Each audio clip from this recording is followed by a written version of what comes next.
Hi friends! Welcome back to my mini vlog. Isang maulan na araw po para sa atin. Grabe, maulan na po talaga ngayon. Pero, napakalagkit pa rin po ng pakiramdam.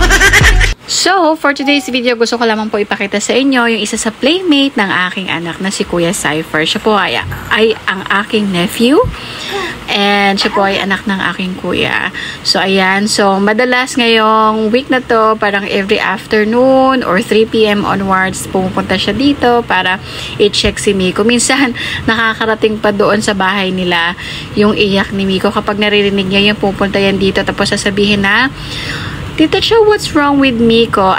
I heard him crying. So, ako naman, sasabihin niya, wala lang, trip lang talaga niyang umiyak. Or may mga bagay siya na gustong abutin na hindi niya maabot. And then, kapag sinabi ko yan, sasabihin niya, okay. And then, can I come in?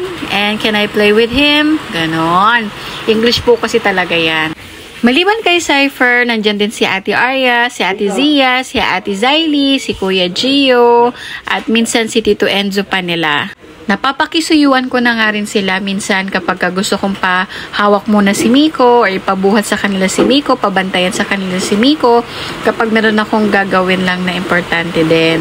Malaking tulong din talaga sila sa akin. So, dahil mas lalo kong pinapractice si Miko sa pag-crawling niya, sa tayo-tayo niya, kaya lagi na siyang nakamat din sa paghapon.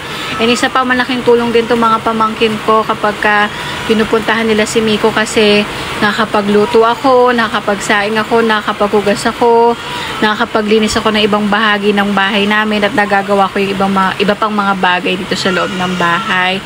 Lalo na kapag may meeting si Eric kasi yung aming helper nasa vacation siya ngayon.